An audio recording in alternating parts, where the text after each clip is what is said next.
안녕하세요. 오늘도 사연살롱을 찾아주셔서 감사합니다. 저는 예정대로였다면 작년 봄에 결혼을 했을 40살 여성입니다. 그러니까 작년에는 제 나이가 39이었죠. 그래서 나이 가지고 별의 별소리를 다 듣기도 했었는데요. 제일 많이 들었던 말은 그 나이 먹도록 시집도 안 가고 뭐 했냐는 소리였어요. 남들 시집가서 애 낳고 그 애들이 다 학교에 다니고도 남을 나이인데 여자가 그 나이 먹도록 혼자 사는 게 이상해 보였나 봐요. 하지만 저는 남편이 될 뻔했던 그 남자를 만나기 전까지 결혼은 해도 그만 안 해도 그만인 선택사항이었는데 다른 사람들은 그렇게 생각하지 않았어요. 일단 제가 시집을 못 갈 결정적인 하자가 있다고 생각했고 또 제가 유학도 다녀오고 대학원도 나와서 눈만 높아 남자를 못 만난다고 착각들을 하시는 듯 했어요. 하지만 저는 그냥 어쩌다 보니 그 나이 먹도록 혼자였고 조금 늦게 결혼하고 싶은 남자를 만나 늦게나마 결혼을 할 결심을 했을 뿐인데요. 그만큼 남자친구는 저에게 특별했어요. 집신도 짝이 있다는 말이 맞기는 한 건지 제 마음에 쏙 드는 남자가 세상에 있긴 하더라고요. 그 남자와 저는 사내 동아리에서 처음 만났어요. 저희 회사가 특이하게 동아리를 만들 수 있었거든요. 그래서 복지 차원에서 자기 개발을 할 수 있게 일정 금액이 나오기도 했는데 안 쓰면 없어지는 거라서 저를 비롯한 직원들이 어떻게든 쓰려고 동아리를 만들었어요. 다만 동아리를 빙자한 사교 클럽이나 유흥을 즐기는 동아리는 허가가 나지 않았는데 그래서 주로 있던 게 운동 종류의 동아리와 독서, 영화 관련한 동아리였어요. 저는 그중에 영화 관련 동아리에 들어갔는데 유학 시절부터 영화 보기를 좋아했고 영화값도 많이 오른 지금 동아리를 들으면 영화값은 아낄 수 있어서 좋겠더라고요. 그리하여 영화 동아리 중 사람이 많이 없는 한 곳을 가입하게 되었고 매주 금요일 저녁 저희 동아리 사람들은 퇴근 후 영화를 보러 갔어요. 가장 보고 싶은 영화를 제각각 추천하는 시스템이었는데 그중 반응이 제일 좋은 영화를 골라보고 저녁 식사를 하면서 그날 본 영화에 대한 소감을 이야기하며 일지를 적곤 했는데 그 일지 적는 사람이 저였죠. 그리고 남자친구는 저보다 6살이 어린 연하로 저희 회사에 입사한 지 얼마 되지 않아 동아리 신입이었는데요. 오랜만에 남자 회원이 들어와서 모처럼 동아리 분위기가 좋았어요. 저야 나이도 차이가 나고 직급도 차이가 좀 있어 겉으로 좋은 티를 내지 않았는데 이목구비도 또렷하고 키도 크고 언변도 좋아서 인기가 많아 보이더라고요. 게다가 이야기를 몇 번 나누다 보니 단순히 자기 개발빚을 목적으로 저희 동아리에 들어온 다른 사람들과 다르게 영화를 정말 좋아하는 사람이라 듣게 되는 이야기도 많아 좋더군요. 하지만 좋다고 해서 이성적인 호기심 같은 그런 마음이 아닌 그냥 딱 호감 있는 후배 동료 정도였는데 이것도 시간이 지나니 조금씩 달라졌어요. 매주 금요일이 동아리 날이라 참여율이 저조할 때가 있었거든요. 누구는 금요일이라 일정이 있고 누구는 휴가 중이라 못 나오는 날이 있으면 더러더러 그 남자와 저 둘만이 영화를 보곤 했는데 남의 시선으로 보면 저희도 마치 다른 커플들과 다르지 않은 연인 사이처럼 보였어요. 그리고 영화가 끝나면 식사를 하고 또 이야기가 길어지면 커피나 맥주를 한잔 할 때도 있는데 누군가의 시선으로 보면 영락없는 데이트였죠. 그런 날이 종종 있다 보니 서로가 서로에 대해 조금 더 알게 되고 그런 사적인 친밀감이 쌓여 금요일이 아닌 근무 시간에도 영향을 주곤 했는데 그 남자와 저는 같은 부서는 아니었지만 같은 층에 있어 얼굴을 볼 때가 자주 있었어요. 그렇다 보니 괜히 그럴 때는 반가운 느낌도 들었는데 그런 게 감정을 시작으로 저희는 연인 사이가 되었어요. 처음엔 사내 연애다 보니 비밀 연애를 하기로 했는데 그건 제가 그러자고 했죠. 아무래도 우리가 연상연하 커플이다 보니 말이 많을 것 같아 별로 공개하고 싶지 않았는데 누가 그랬죠? 가난과 감기 그리고 사랑은 숨길 수 없는 거라고요. 결국엔 들통이 나더라고요.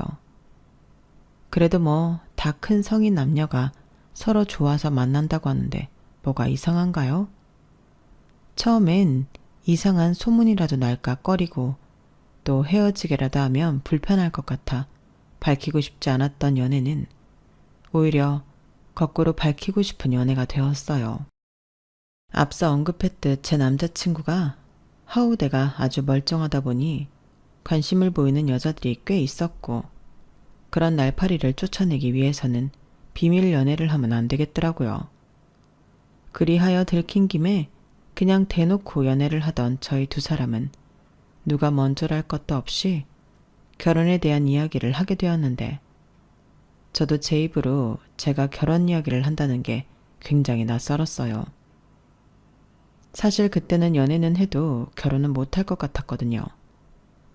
그건 당시 저와 함께 살던 저희 아빠도 마찬가지셨는데 그래서 제가 지금 만나는 남자랑 결혼까지 생각한다고 하니 깜짝 놀라셨어요. 뭐? 정말이야? 그놈도 너랑 결혼을 하겠대? 전에 6살 어리다고 했잖아. 그놈 지정신으로 하는 말 맞는 거지? 이렇게 약간 농담처럼 말씀하셨는데 그만큼 뜻밖의 말에 저희 아빠는 신나셨죠.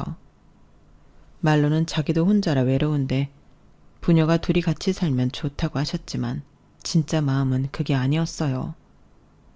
누구보다 나이 많은 딸을 얼른 시집 보내고 싶으셨는데 괜히 제가 신경 쓸까봐 말만 그렇게 하신 거였더라고요. 그러니 제가 데리고 온 예비사위를 참 많이 고마워하고 예뻐하셨는데 남자친구도 고맙게도 저희 아빠한테 참 잘해줘서 좋았어요.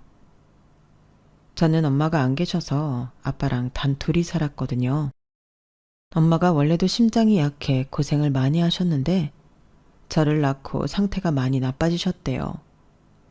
그래도 무리하지 않고 잘 관리해서 10년 넘게 잘 지냈었는데 제가 중학교를 졸업할 즈음 엄마는 끝내 저와 아빠를 두고 하늘나라로 떠나고 마셨어요.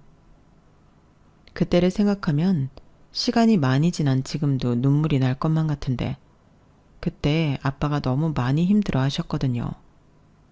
제 기억 속의 아빠는 늘 엄마를 아내라기보다 딸처럼 대하셨어요. 보고만 있어도 예쁘고 뭘 해도 다 고마워하셨는데 그런 엄마를 잃었으니 아빠는 잠을 자지도 밥을 먹지도 못하고 말라가기만 했었죠. 그때 어린 마음에 아빠까지 잘못될까봐 참 많이 무서웠는데 그때 지금은 돌아가시고 안 계시지만 외할머니가 아빠에게 따끔하게 말씀하셨어요. 자네가 이러고 있으면 하늘에서 내 딸이 얼마나 마음 아파하겠나? 자식이 없는 사람도 아니고 자식도 있는 사람이 언제까지 이렇게 죽은 사람처럼 살 거야. 나는 자네가 이러고 있으면 너무 화가 나. 나는 자네보다 가슴이 더 찢어지네. 자식 잃은 내 속을 자네가 알아? 그래도 참고 손녀 보고 사는데 자네가 정신을 차려야지. 왜 이렇게 못나게 굴어? 이렇게 말씀하셨는데 자꾸 이렇게 정신줄 놓고 살면 할머니가 저를 데리고 가겠다고 하셨어요. 그리고는 당신 딸 따라 죽던지 산 송장처럼 살던지 알아서 하라고 하셨는데 저를 외할머니한테 보내는 건 싫었는지 아빠가 거짓말처럼 정신을 차리셨죠. 그리고 그때부터 아빠의 새로운 도전이 시작되었는데 그건 바로 살림이었어요. 아빠는 절대 재혼 생각이 없으시다며 청소, 빨래, 요리까지 다른 주부들처럼 해서 저에게 엄마의 빈자리를 채워주겠노라 하셨는데 처음엔 많이 서툴렀지만 매일 꾸준히 하는데 지금은 어느 주부 구단 못지않은 솜씨를 자랑하세요.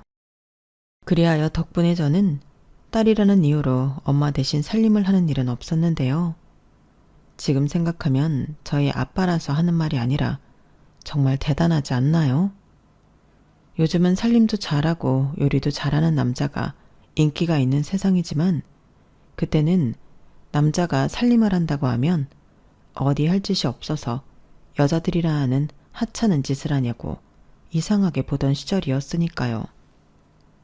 그런데 저희 아빠는 주변에서 그러든지 말든지 하나 신경 쓰지 않고 심지어 딸인 저에게도 일절 집안일을 하라고 하지 않으셨는데 그때마다 하신 말이 있었죠. 너는 하지 마. 이 다음에 크면 하기 싫어도 하고 살아야 해. 그러니까 아빠랑 살 동안은 쉬어. 이렇게 말씀을 하셨는데 당시에 아빠는 그 어린 딸이 이렇게 당신 곁에 오래 있을 거라고 생각하지 못하셨겠죠. 그런 아빠의 애틋한 사랑으로 저는 나이는 먹었어도 과일 껍질 하나 얇게 깎을 수 없는 노처녀가 되었는데 막상 결혼을 하려고 하니 그런 사소한 것들이 모두 흠이 되더군요. 뻔한 소리였죠. 어머어머? 너는 나이도 많은 게 어쩜 손이 야물지가 못하냐? 그 나이 먹도록 뭐 했어? 이래서 엄마 없이 자란 것들은 티가 나는 건데 아주 티가 팍팍 나네. 이런 말을 시어머니가 될 뻔했던 아주머니가 하셨는데 같은 말이라도 너무 기분 나쁜 거 있죠. 그러는 당신 딸도 할 줄 아는 거 하나도 없었는데 자기 딸 흠 있는 건 못 보고 남의 자식 흠만 열심히 찾던 아주머니셨어요. 제 결혼이 깨진 것도 바로 그 욕심 많던 아주머니 때문이었는데 세상엔 넓고 또라이는 많다는 말이 사실이더군요. 그 아주머니는 제가 본 사람 중에 가장 특이하고 별로인 사람이었거든요. 그리고 우리의 첫 만남은 그다지 유쾌하지 않았는데요. 사실 그때 제가 결혼을 한번 엎을 뻔하기도 했었죠. 왜냐하면 예비시댁에 처음 인사 갔을 때 예비 시어머니의 태도는 정말 말도 안 되는 무례함이었고 거기에 어이없게도 제 물건을 도난당했어요. 범인은 다름 아닌 예비 시어머니셨고요. 지금도 그때를 떠올리면 황당하다 못해 이상한 집구석임이 틀림없는데 사랑이 뭔지 저는 그저 놀라기만 했네요. 처음 예비시댁에 인사를 갔을 때 나름 신경을 많이 쓰잖아요. 예쁜 옷에 화장이나 머리도 신경 쓰고 그렇게 가게 된 시댁은 솔직히 좀 충격이었어요. 당시 남자친구는 따로 나와 살고 있었기에 남자친구가 사는 오피스텔은 종종 놀러를 갔었지만 본가는 처음이었어요. 그런데 본가가 아주 연식이 오래되어 보이는 빌라의 반지하였고 그것도 자가가 아닌 전세라고 하는데 말로는 남자친구 엄마 혼자 사는 집이니 주거 형태든 반지하든 옥탑이든 상관없다고 하셨어요. 오히려 당신은 밤에 일을 하고 아침에 들어와 잠을 자기 때문에 햇볕이 잘 안 드는 반지하가 더 좋다고 하기도 하셨는데 관리가 잘 안 된 반지하에 가보신 분은 아실 테지만 그 쾌쾌한 곰팡이 냄새 같은 것이 그 집에서 났어요. 그리고 그 집에서 예비 시어머니가 차려준 밥을 먹게 되었는데요. 상차림도 별로긴 했지만 시어머니 표정이 정말 많이 별로셨죠. 아우, 나는 인사 온다고 하길래 소고기라도 사올 줄 알았는데 기껏 가져온 게 과일 몇 개뿐이야? 왜? 나는 소고기 먹을 줄 모를까봐? 엄마, 왜 초면부터 화를 내고 그래? 드시고 싶으면 말씀을 하면 되지. 그럼 사왔을 텐데. 너는 그런 걸 꼭 말을 해야 하냐? 아니, 그것도 그래. 어차피 결혼하고 싶어 왔을 테니 그냥 다 얘기하자면 나 사는 꼴이 이런데 여기 와서 밥을 먹고 싶어? 어디 근사한 데라도 예약을 하고 밥이라도 좋은 걸로 사야지. 죄송해요. 저는 그것까지는 생각을 못하고 석진 씨가 그냥 가면 된다고 해서. 듣자 하니 나이도 우리 아들보다 훨씬 많던데 그렇게 생각이 없어? 그 나이 먹도록 그럼 뭐라고 산 거야? 네? 엄마, 그만 좀 해.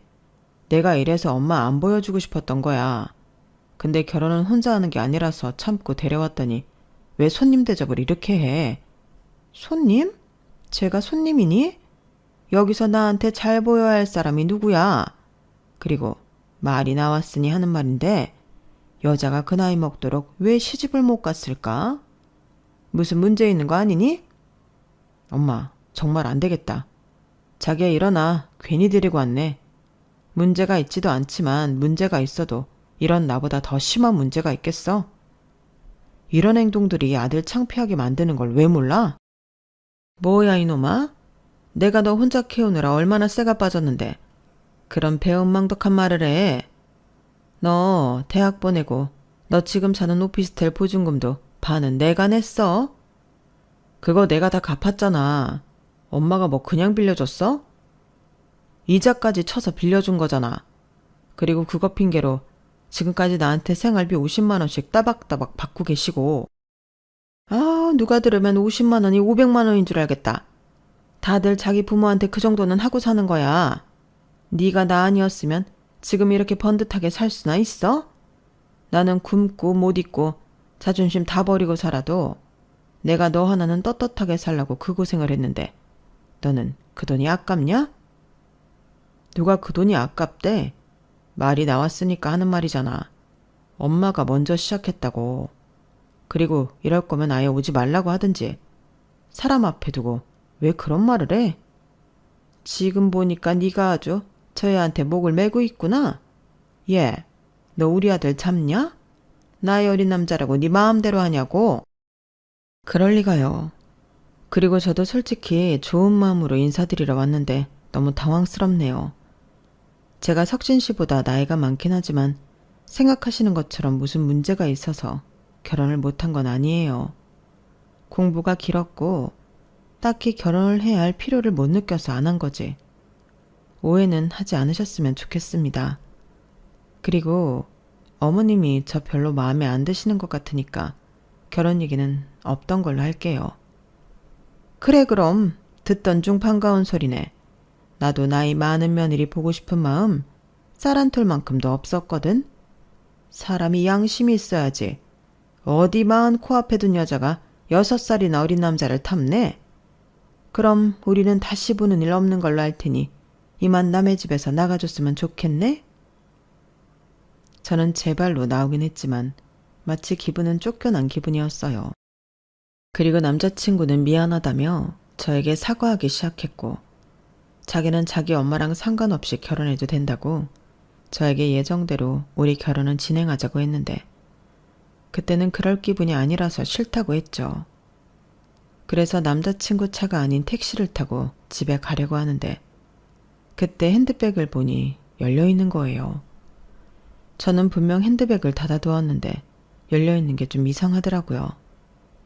그러면서 묘하게 남의 손을 탄 것 같았는데 열어서 내용물을 확인하니 구입한 지 얼마 되지 않은 립스틱이 보이지 않았어요.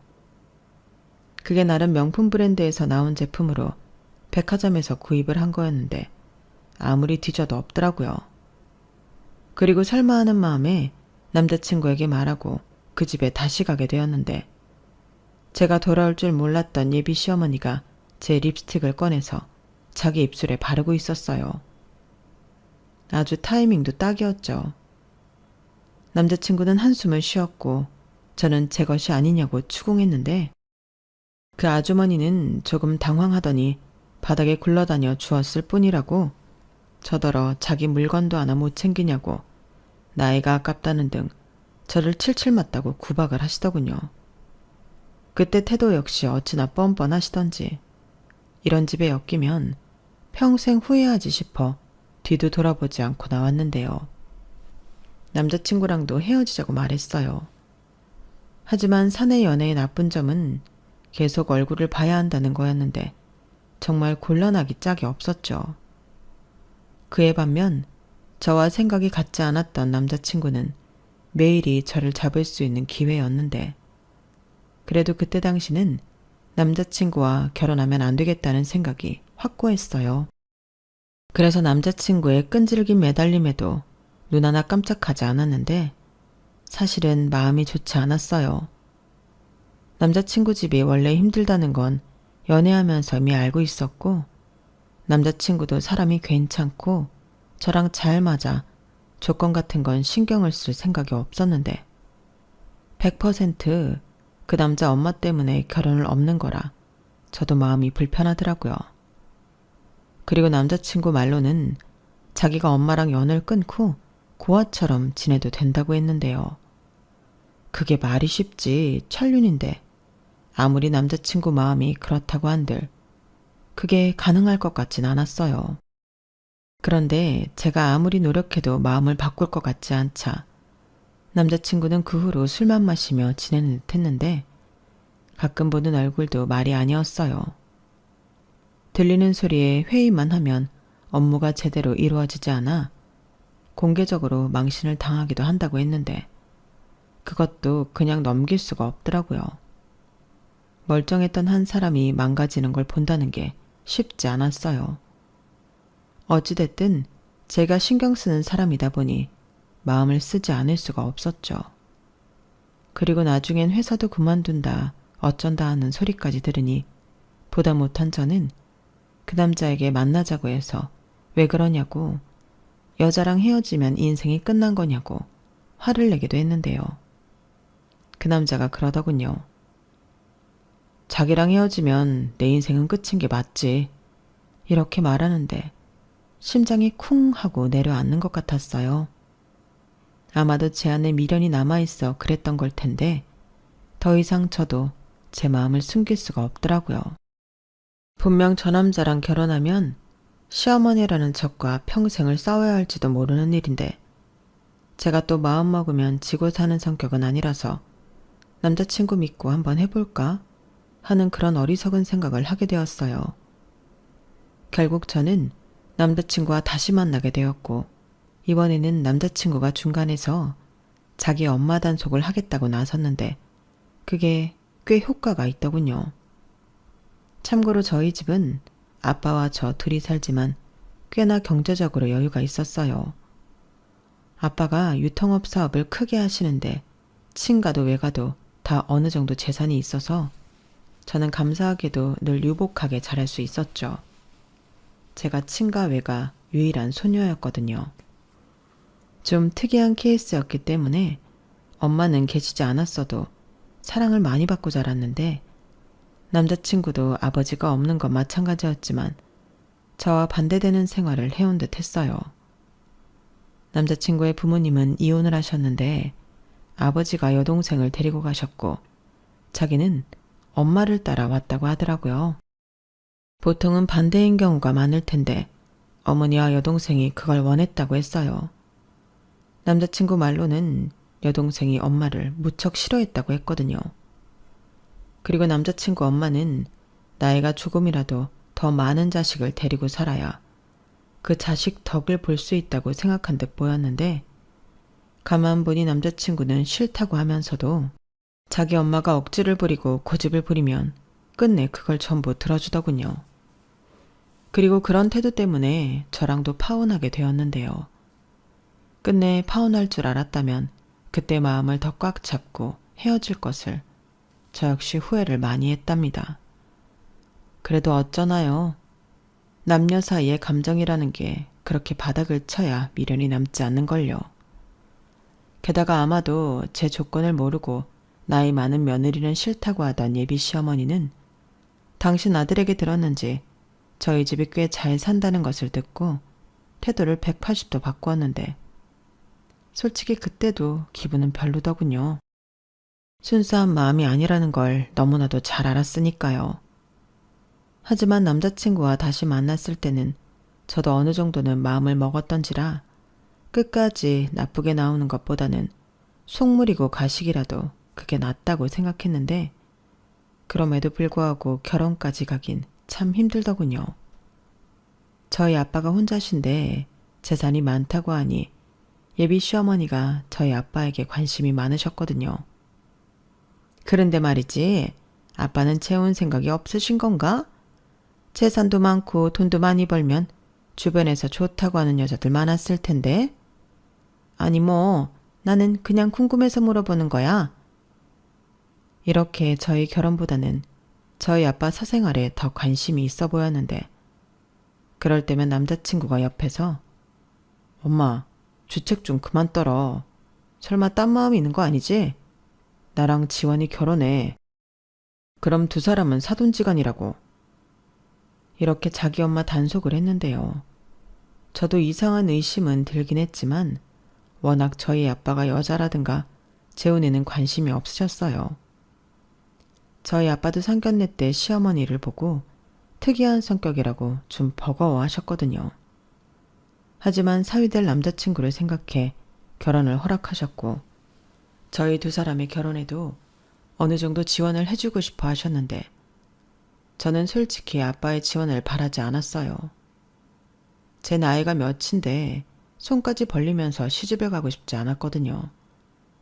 막말로 남자친구 사는 오피스텔에서 신혼살림을 시작해도 저는 상관없었고 제가 모은 돈과 남자친구 오피스텔 보증금, 거기에 남자친구가 모은 돈까지 합치면 우리 두 사람 결혼하고 지낼 곳 마련하지 못할까 그런 생각이 있었죠. 다행히 남자친구도 제 생각을 듣고 그러자고 했는데 아니나 다를까 역시 예비 시어머니 생각은 다르더군요. 뭐야? 그럼 그 오피스텔 보증금을 네가 갖다 쓰겠다고? 왜? 그 돈은 내 돈이잖아. 그게 왜 네 돈이야? 내가 절반 가까이 해줬는데 거기에 내 지분도 있는 거야? 엄마, 내가 그 돈 다 갚았잖아. 무슨 소리야? 몰라. 그래도 그 돈은 내 돈이야. 엄마도 뭐 언제까지 반지하에 사니? 엄마도 햇빛 들어오는 집에 살고 싶어. 너 장가 가면 나 이사하려고 계획 다 세워놨는데 네가 그 돈을 챙기면 어쩌니? 그리고 지원이 너도 그래. 네 아버지가 뭐 안 해주신대? 돈도 많은 양반이 하나밖에 없는 늙은 딸을 그냥 시집 보낸다고? 어머니, 말씀 좀. 그리고 어머니 말처럼 제가 나이도 어리지 않은데 왜 아빠한테 손을 벌리겠어요? 결혼은 저희 두 사람이 하는 거니 저희가 알아서 하는 게 맞죠. 하이고, 호강에 겨워 요강에 똥 싸지. 준다는 걸 마다하는 바보가 어딨니? 지금이라도 마음 바뀌었다고 달라고 해. 나 그 보증금 진짜 필요하다.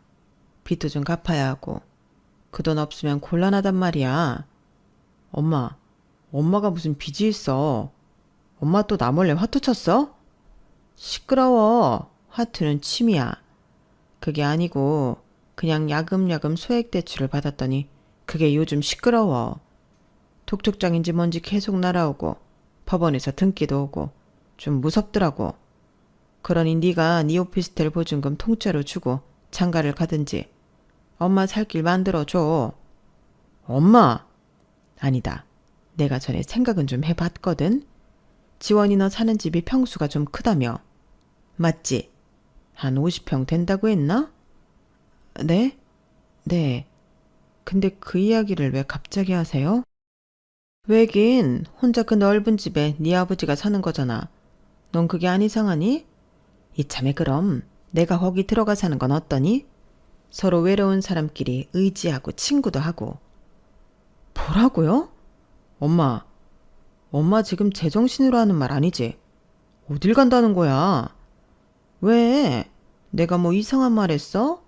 너 보증금 필요하지. 나도 돈이 필요하지. 그리고 사돈은 혼잔데 혼자 넓은 집에서 살잖아. 그냥 한 집에 살면 니들도 왔다 갔다 할 것 없이 좋고. 지원이 너는 내가 네 아버지 챙기니까 좋지. 따지고 보면 나쁠 게 하나도 없는데 왜 나한테 뭐라고 해? 어머니, 아무리 그래도 이건 아니죠. 저희 아빠가 원하지도 않으실 거예요. 그거야 네가 잘 말씀드리면 되지. 남는 방이 있을 거 아니야. 내가 아는데 남자는 나이 먹을수록 옆에 누가 있어야 한다. 호랍이 티나는 거 순식간이야. 어머니! 저는 예비 시어머니의 말에 경악하고 말았어요. 예비 남편인 남자친구 역시 마찬가지였는데 어떻게 성별이 같은 것도 아닌데 혼자 있는 바깥 사돈 집에 들어가 사시겠다는 건지 그 발상이 기괴하더라고요. 그리고 당연히 불쾌했는데요. 그 아주머니 혼자 이게 왜 이상하냐고, 이보다 합리적인 생각이 어딨냐고 저더러 음흉하다고 하셨어요. 자기는 순수한데 제가 생각하는 게 음흉하다고요. 하지만 어딜 봐서 그런 의도가 순수할까요? 저는 차마 저희 아빠한테 물어보고 싶지도 않았죠. 그러자 그 아주머니는 자기는 무조건 이사와 당신 앞에 딸린 빚을 해결해야 한다며 당신이 저희 친정에 들어가 사는 게 싫으면 저희 능력으로 당신의 요구사항을 들어달라고 하시더군요. 저는 그때 그냥 마음의 문을 닫기로 했습니다. 그렇게까지 해서 결혼하고 싶진 않았거든요. 그런데 제 앞에서는 저처럼 완강하게 자기 엄마한테 뭐라고 했던 남자친구는 저에게 자기가 사는 오피스텔 보증금을 자기 엄마한테 주고 우리가 친정에 들어가 저희 아빠와 같이 사는 게 어떻겠냐고 하는데 이건 또 무슨 망언인가 싶었어요. 제가 왜 결혼해서 남편까지 달고 친정에서 살아야 하죠? 그래서 그때 아무리 생각해도 우리는 결혼하면 안 될 것 같다고 이야기를 했어요. 다행히도 그때는 결혼 날짜는 잡았어도 식장 예약이나 집 계약 같은 건 하기 전이라 파혼을 한다고 해도 금전적인 손해를 볼 게 없었는데 지금이 아니면 안 되겠다는 생각이 들었죠. 그러자 남자친구는 또다시 매달렸는데요. 아무리 자기가 애걸복걸해도 이번은 절대 안 돼. 이게 말이 되는 소리야? 결혼이라는 게 우리가 같이 좋으려고 하는 거지. 자기 엄마 팔자 고쳐주려고 하는 게 아니잖아. 무슨 말을 그렇게 해. 우리 엄마가 무슨 팔자를 고쳐? 그 말은 우리 엄마는 평생 반지하에서 살아야 한다는 거야? 우리 엄마도 조금 더 나은 생활을 하고 싶은 마음을 가질 수도 있지. 그게 욕심이야? 누가 그게 욕심이래. 방법이 욕심이라는 거지. 자기 힘으로 자기 노력을 할 생각을 안 하고 남의 돈으로 자기 원하는 걸 하려고 하시잖아. 그야. 됐고 우리끼리 이렇게 싸울 필요가 뭐가 있어? 나는 미안하지만 이제 결혼하고 싶은 마음 1도 없어. 지난번에도 그렇지만 나는 자기 어머니랑 절대 안 맞는다니까? 결혼해서 이혼하는 것보다 아니다 싶을 때 파혼하는 게 낫지. 내 생각에 자기가 오피스텔 보증금 빼서 어머니 드리고 어머니랑 같이 이사해. 그게 낫겠다. 자기야, 그러지 말고 우리 미래지향적으로 생각해보자. 그래, 우리 엄마 발상이 좀 이상하지. 나도 그것까지 부정하는 건 아니야. 인정해. 근데 아버님도 내내 자기랑 같이 살다 혼자 그 넓은 집에서 지낼 거 생각하면 우리 엄마 말이 완전히 다 틀린 말은 아니야. 그렇다고 사돈인 우리 엄마가 들어가 사는 것도 말이 안 되지만 그러니까 우리가 들어가 살자고. 내가 아들 노릇 잘할게. 아버님이랑 주말에 등산도 하고 목욕탕도 가고 낚시도 가고 아버님이 아들 하나 있었으면 좋았겠다고 전에 말씀하셨단 말이야. 내가 그 아들 할 수 있어. 그래, 그런 생각은 고맙지. 근데 자기도 순수하지 않잖아. 우리가 꼭 아빠랑 같이 살아야 그런 걸 할 수 있어? 자기 마음만 있으면 따로 살아도 할 수 있는 것들이야. 눈치 흐르지 말고 나는 절대 싫어. 자기는 이게 끝인 것 같아? 아니, 앞으로 살면서 더한 요구들 하실 거야. 그럼 그때마다 기함하고 싸워? 나는 싫다. 내가 싫다는데 어쩔 수 없는 거잖아. 자기야, 제발. 이제 와서 이러면 나는 어떡해. 나는 자기랑 결혼하고 싶단 말이야. 내 마음을 그렇게 몰라? 일단은 우리 엄마가 원하는 대로 해주고 내가 가운데서 선 그을게. 그러면 되잖아. 아니, 미안하지만 이제 못 믿겠어. 전에 내가 헤어지자고 했을 때 자기가 그랬지. 엄마랑 영 끊겠다고. 근데 이게 영 끊은 거야? 그래, 나도 이해는 했어. 부모 자식 간인데 그게 쉽냐고. 근데 지금 가운데서 선을 긋겠다고? 다더러 그걸 믿으라는 거야? 그때도 결국엔 어머니 원하는 대로 해드리자고 할 거야. 나는 예상되는 문제를 안고 멍청하게 희망만으로 자기랑 결혼할 수 없어. 저는 그때부터는 제가 마음을 단단히 먹어야 한다고 생각했어요. 조금이라도 틈을 보이면 남자친구가 가능성이 있다고 늘어질 것 같아 더 단호한 모습을 보이려 했는데요. 그래서 회사부터 옮기기로 마음먹었죠. 사실 한참 전부터 학교 선배가 오라고 하는 회사가 있었거든요. 지금 다니는 말도 안 되게 작은 회사지만 선배가 차린 회사는 비전이 저와 맞았고 제 생각에 발전 가능성도 많았어요. 하지만 선배 회사는 규모가 작다 보니 제가 다니고 있던 회사보다 위험 리스크가 많아 망설였는데 그때는 상황이 달랐죠. 그때 제 심정이 회사를 옮겨 정신없이 일에 빠져 살고 싶은 마음이 있었거든요. 게다가 혹시라도 선배 회사가 망한다고 해도 다시 재취업할 수 있는 자신감이 있었는데요.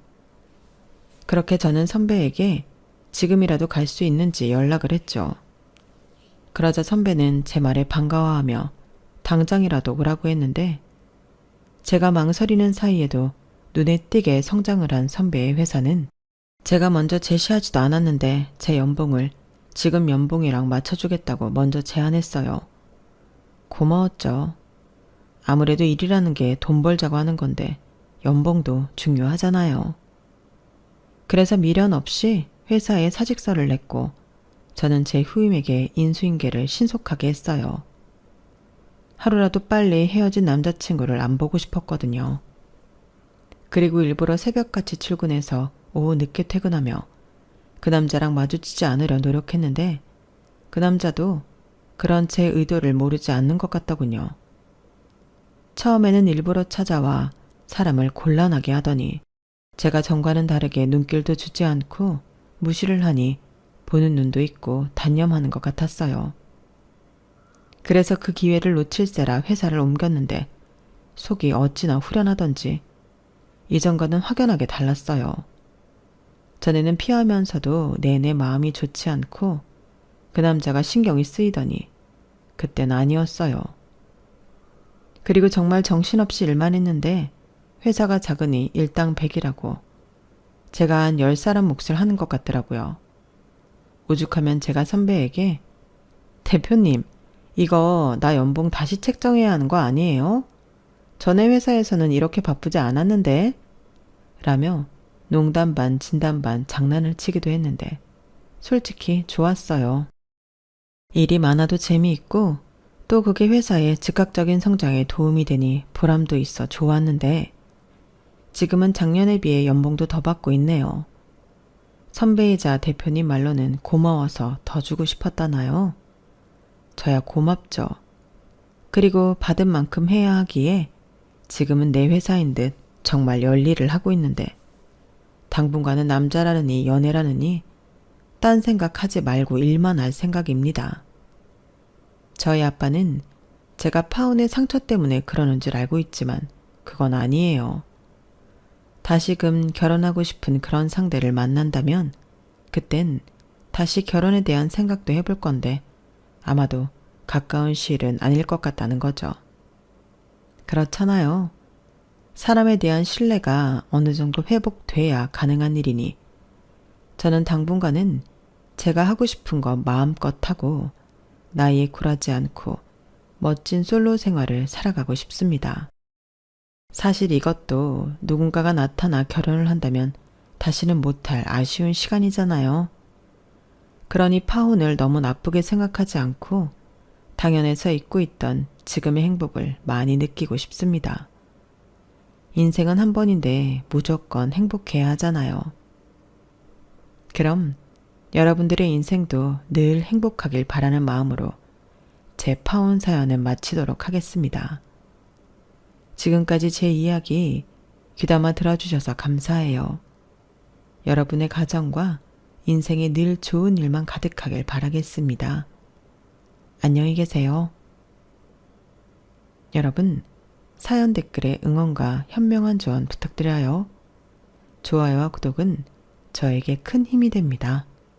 오늘도 좋은 일 가득하세요.